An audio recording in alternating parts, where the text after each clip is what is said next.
Jess Waters, vaya, por fin tenemos en nuestras manos la entrevista del medio CBS News con Kamala Harris. Y oiga muy bien, aquí está por supuesto la entrevista con Kamala Harris en bruto que fue editada de forma engañosa. También está publicando Donald Trump en estos momentos. CBS y el medio 60 Minutos defraudaron al público haciendo algo que nunca antes se había visto en esta medida. Eliminaron por completo las horribles respuestas de Kamala Harris a las preguntas que cambiaban las elecciones y las reemplazaron con respuestas completamente diferentes y mucho mejores, tomadas de otra parte de la entrevista. Esto fue algo que cambia las elecciones, interferencia electoral y simplemente fraude, a un nivel nunca antes visto. Dice también el presidente Donald Trump. Al respecto a esta noticia, CBS debería perder su licencia y las personas que no están jugando limpio, como el medio 60 Minutos, deberían ser expulsados y este programa de noticias de mala reputación debería ser cancelado de inmediato. Con el nuevo escándalo demócrata que acaba de surgir con respecto al pago ilegal de grandes sumas de dinero de USAID a los diarios políticos y otros medios de comunicación, la pregunta que debemos hacernos es: ¿se le pagó a CBS por cometer este hecho dudoso? Muchas otras preguntas por venir. Esto pasará a la historia como el escándalo más grande de la radiodifusión en la historia. Es lo que publica el presidente Donald Trump. Y esos apartes del video que presentábamos a ustedes es lo que expresa Donald Trump en estos momentos. Pero le daremos a conocer el video completo en horas de la noche a las 7 en vivo. Por supuesto por el canal de noticias Extra News para todos ustedes. Okay, and then you know that mold is at an all-time high today, which is the one thing I am allergic to. Yeah. Okay. Pollen is down. Mold is up. Mold is up. You know, I know that as a matter of fact because I was watching CBS this morning. There you go. Now that I think about it. Learn something new every day. Indeed. See you, Chris? I'm going to just snap it once. Good? Yep. Coming around. Done? Yeah. Got it on both? Okay, so we need to clear the background. Good, done? Yes. No problem. Just do what you need to do.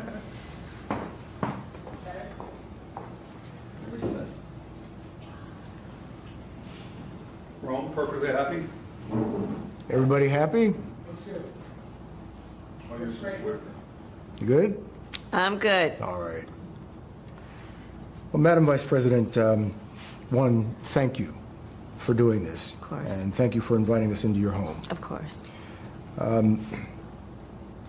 We're going to be running this on the anniversary of the Hamas attack on Israel. October 7th.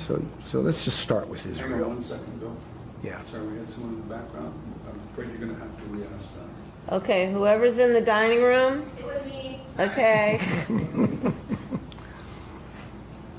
Food, the need for humanitarian aid, the need for this war to end, the need for a deal to be done which would release the hostages and create a ceasefire. And we're not going to stop in terms of putting that pressure on Israel and in the region, including with other leaders in the region, including Arab leaders. But it seems that Prime Minister Netanyahu is not listening.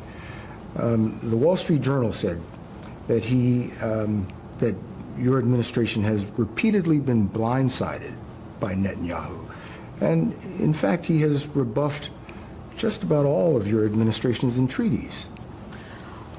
Well, Bill, the work that we have done has resulted in a number of movements in that region by Israel that were very much prompted by or a result of many things, including our advocacy for what needs to happen in the region. And we're not going to, and we are going to do what is important to support whatever leadership is in Israel that is defending the security of the state of Israel. Let's shift gears here. A most basic of questions. why do you want to be President of the United States? There are many reasons, but probably first and foremost, I truly believe in the promise of America. I do. And I love the American people. You know, we are a people who have ambition and aspirations and dreams and optimism and hope.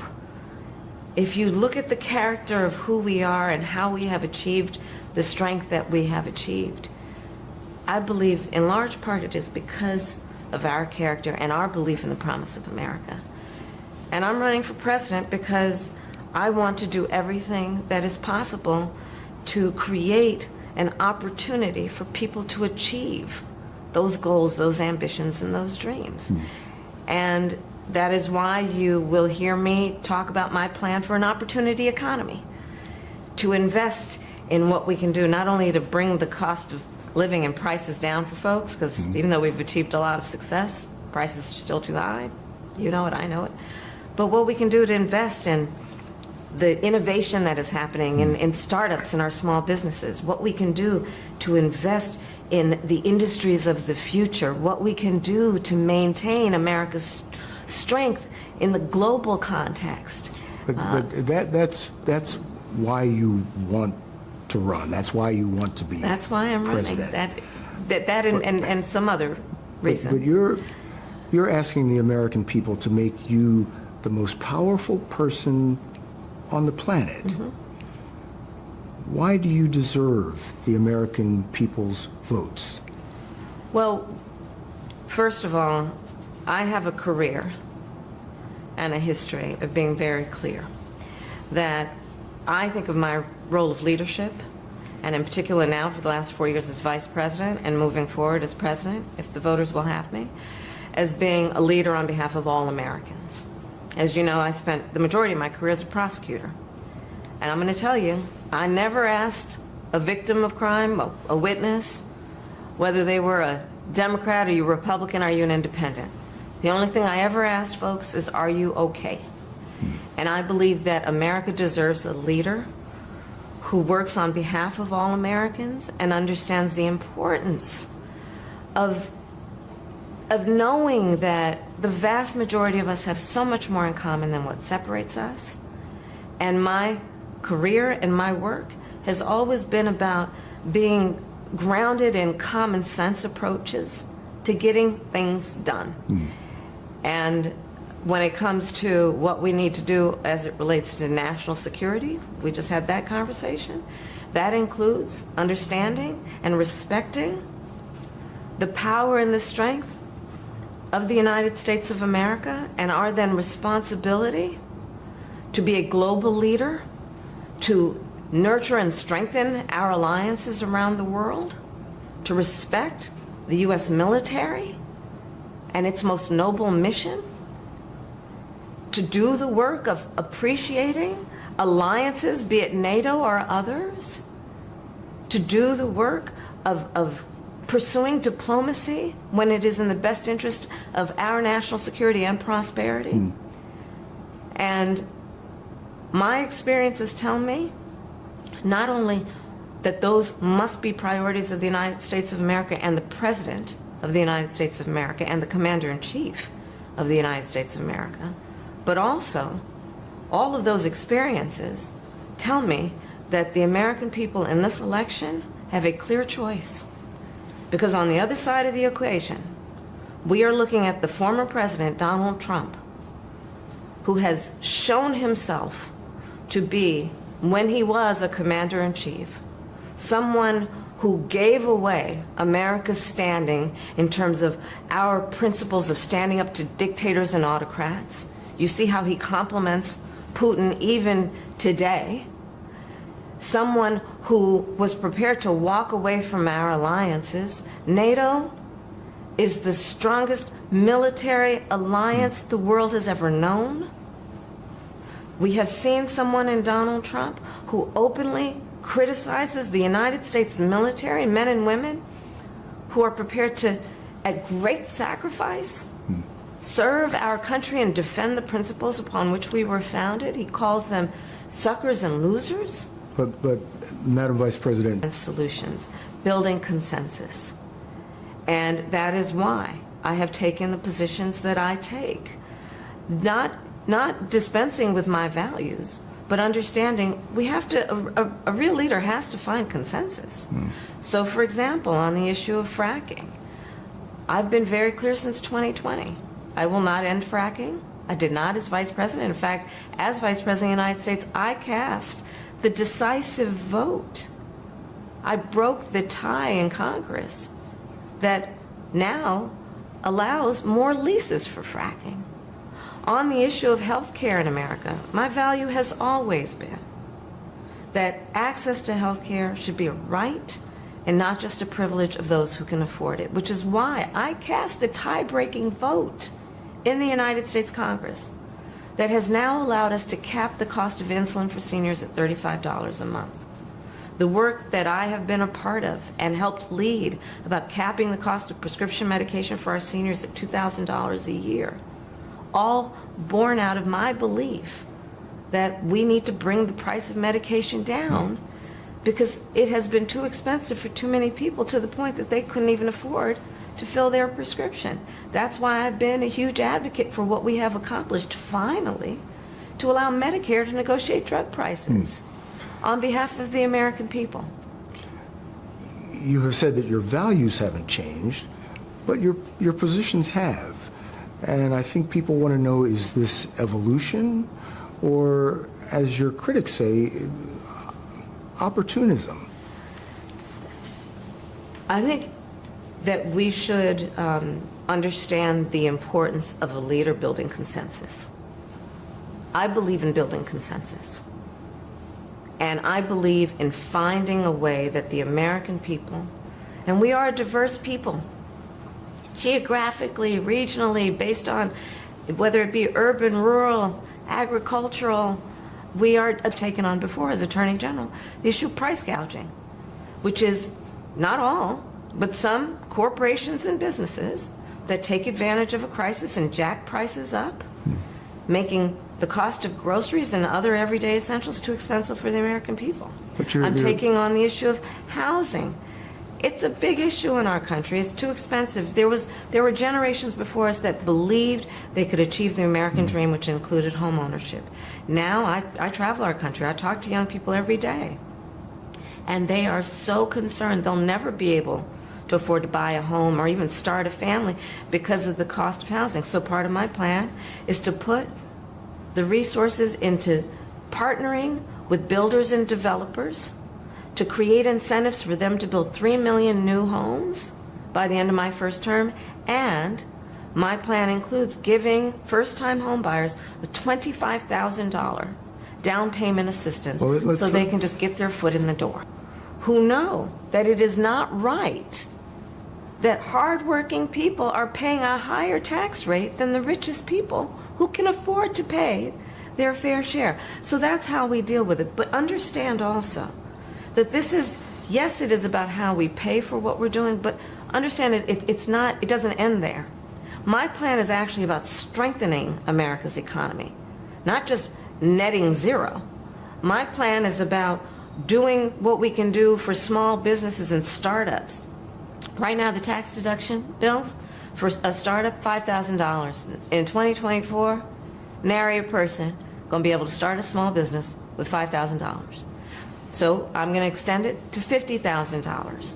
My plan is about what we need to do to, yes, expand the child tax credit, because for young families, for the first year of their child's life, $6,000 allows them to buy a crib, a car seat, and just be able to not just get by, but get ahead for that most critical stage of their child's development. We all benefit from that. We all benefit from that. I understand, but that sounds great. It does. It all sounds good, but the reality is these tax cuts have been in place for years. They're about to expire. And care about the deficit in a way that they know. We must address it by making sure that our tax policy reflects fairness, and again, understand none of us, and certainly I cannot afford to be myopic in terms of how I think about strengthening America's economy. And that has to include where are we investing our resources in a way that we maximize the return on the investment. Let me tell you something. I am a devout public servant, you know that. I am also a capitalist. And I know the limitations of government. Part of the work I've always done and the work I will do as president includes engaging the private sector to join in what we can do, whether it be, again, tax incentives for builders or developers, or what we need to do to increase the work I've already done to get some of our biggest finance houses and corporations to invest in community banks to increase access to capital for small businesses. So all of this work must be done, but we have to have a holistic approach that is comprehensive.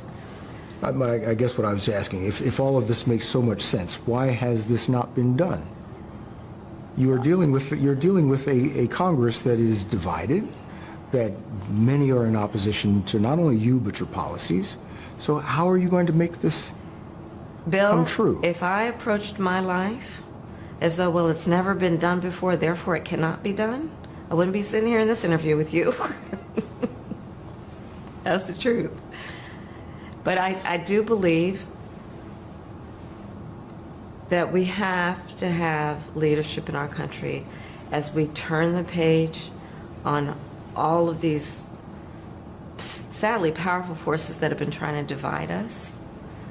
We have to turn the page on that and chart a new way forward that is driven by building consensus and building common ground. Listen, you look at my campaign.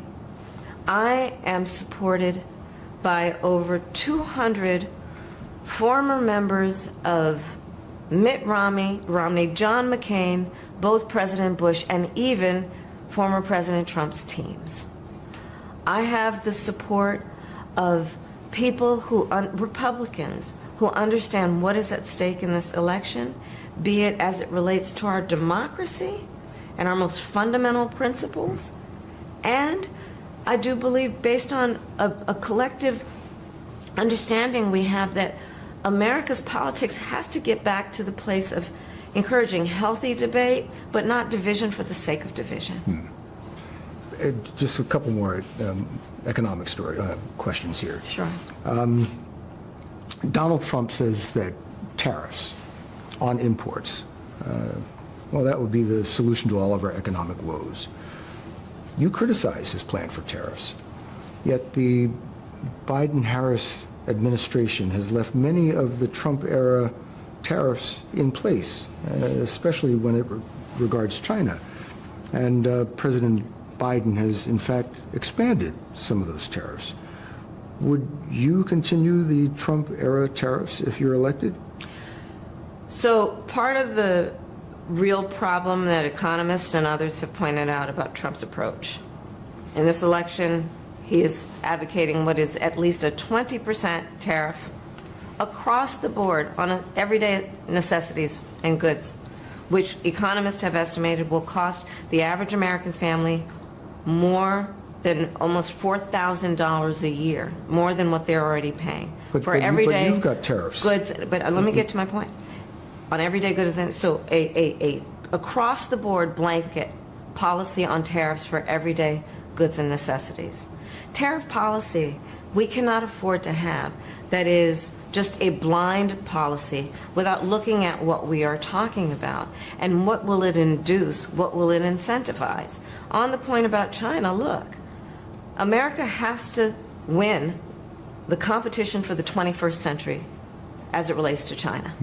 And we need to have policy that includes investing in America, investing in American workers, investing in American manufacturing, investing in American supply chain. And that is, I believe, smart and important policy, not only for the sake of our security, but also our prosperity. So let's move on to... Need get dedicated. Congress has to act. But I guess my question is, it's a pretty simple one.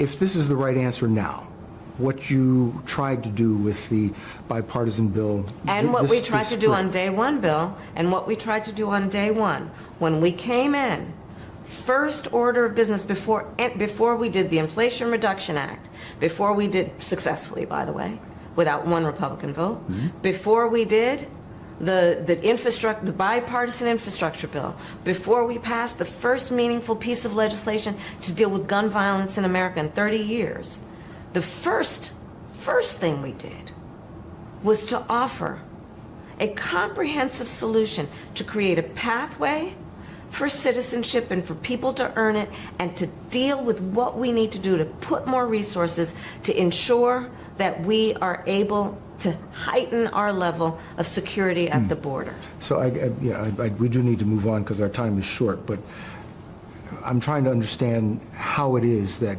with this emphasis on the border, the numbers of crossings quadrupled under the first 3 years of the Biden-Harris administration. How did that happen?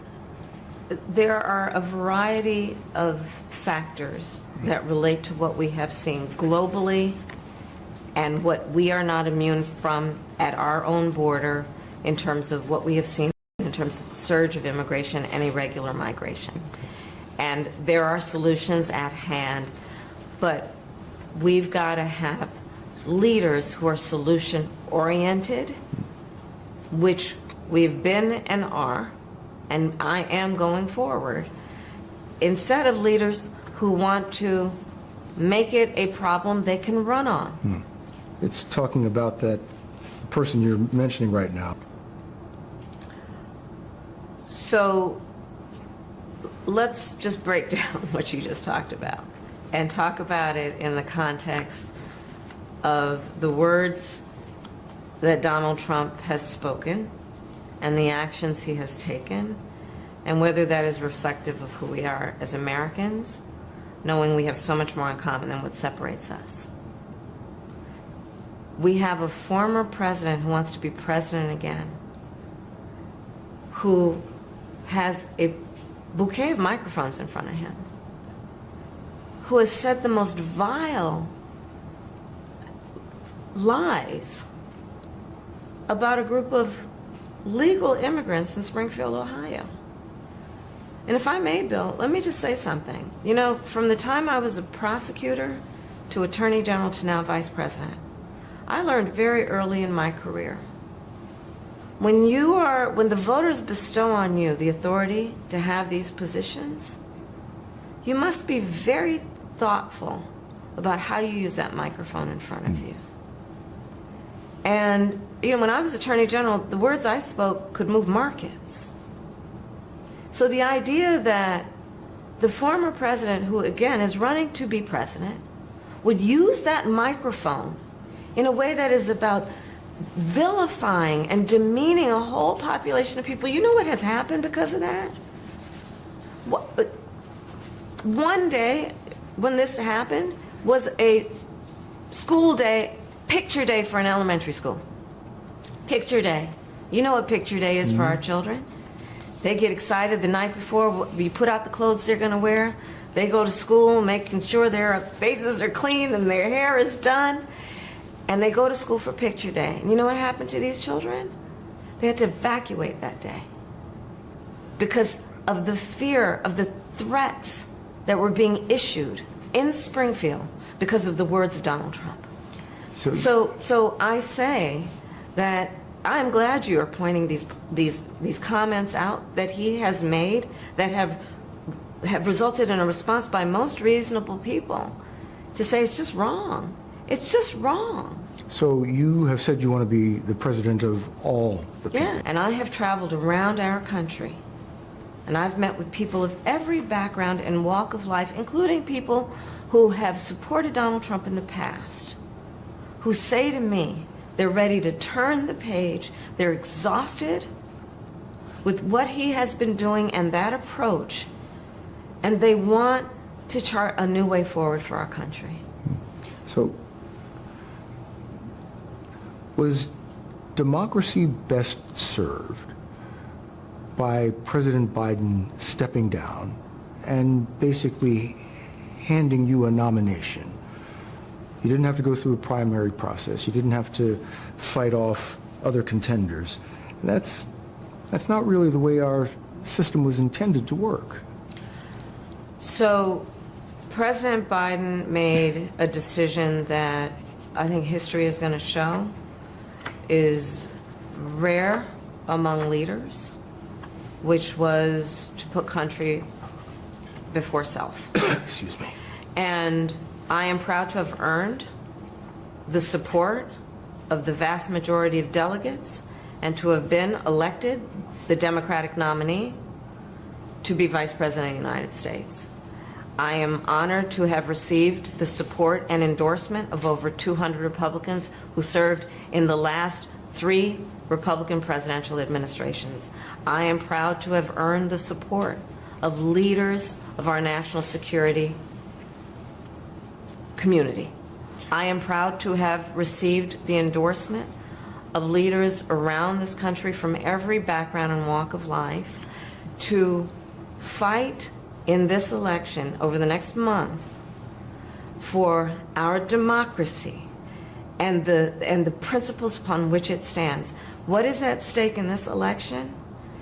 You mentioned our democracy, is whether we are a nation that abides by and respects the rule of law, and that we have a president who is the champion of following and respecting and upholding rule of law. But I would not think someone who has been convicted of 34 felonies, who tried to overturn the free and fair election, which was the will of the people on January 6th. Not someone who has said he would be a dictator on day one.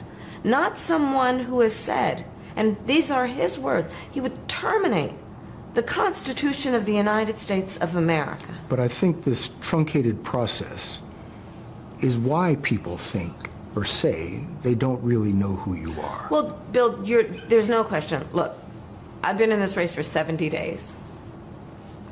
And there is work to be done. It is, without any question, a short period of time.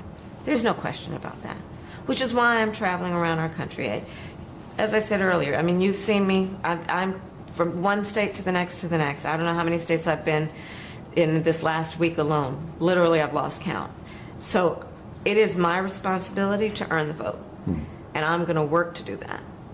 3/4 of the American voters, or likely voters, say that they are concerned about the possibility of election-related violence. And with 2 assassination attempts against former President Trump, the country seems near a boiling point. What can you do? What should you do to lower the temperature? Well, first let's start with those attempts, assassination attempts on the former president. I was deeply disturbed, shocked, and shaken, frankly, when they happened. I called the former president to check on him. But it is really important that all of us speak loudly, regardless of who we're voting for, to say our differences have to be settled at the ballot box and not through violence. We cannot lose our soul in terms of who we are as Americans by resorting to violence to settle our differences, much less to make a decision about who's going to be the next president of the United States. Let's hit on some more foreign policy. There's a bug in here. Which foreign country do you consider to be our greatest adversary? Well, there are different reasons that we should be thoughtful about each. Most recently, I think there's an obvious one in mind, which is Iran. And look, I mean, Iran has American blood on their hands, okay? And what we saw in terms of just this attack on Israel, 200 ballistic missiles, what we need to do to ensure that Iran never achieves the ability to be a nuclear power, that is one of my highest priorities. So if you have proof that Iran is building a nuclear weapon, would you take military action? I'm not going to talk about hypotheticals at this moment. What about China? China is strongly asserting its dominance, its control of the South China Sea, especially around the Philippines. What is the U.S. responsibility for keeping China from simply taking over the South China Sea? Well, I have actually worked very closely with the leaders in the Philippines on just this very issue, and including the work that we are doing in terms of coordination between our military and training, and what needs to happen in terms of protecting the freedom of the South China Sea. China, first of all, we must win the competition for the 21st century with China. We must be able to compete and win.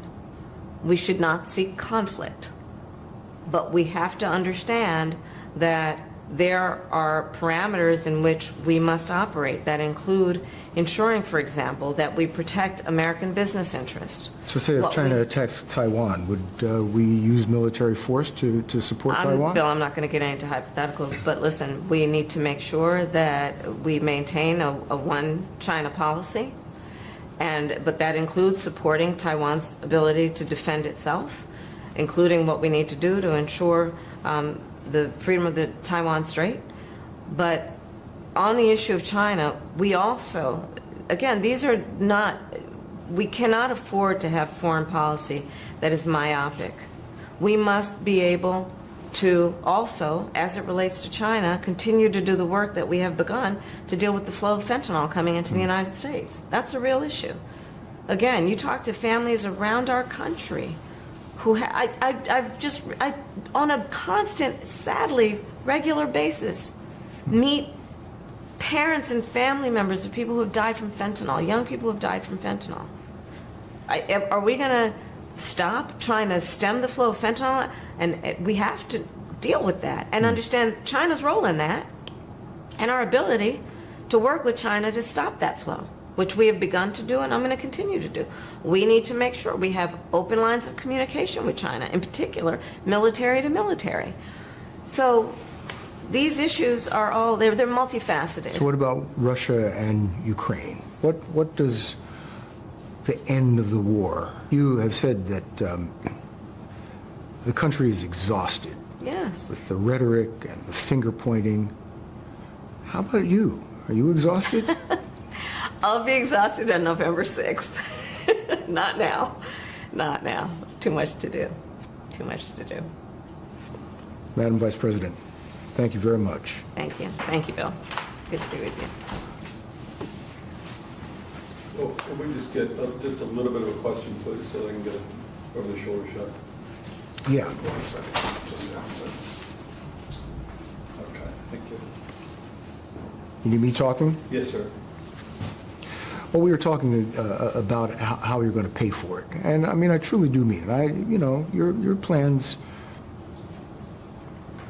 are logical, make logical sense. Mm-hmm.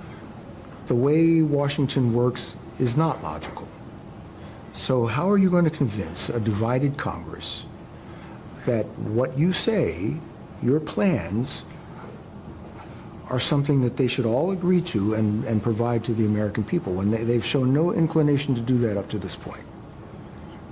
Is that what you needed? Yes, sir. Okay. Yes, ma'am. 30 seconds of silence, please, for room time.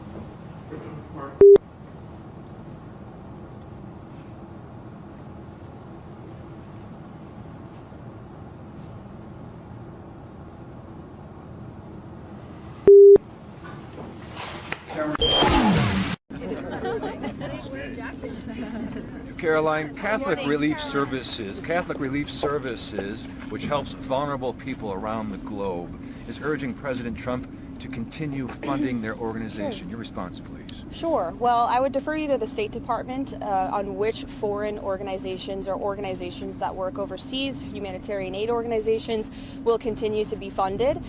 Secretary Rubio has been tasked with now being the acting administrator of USAID. As you all know, we have streamlined USAID into the State Department. Hey, Rachel.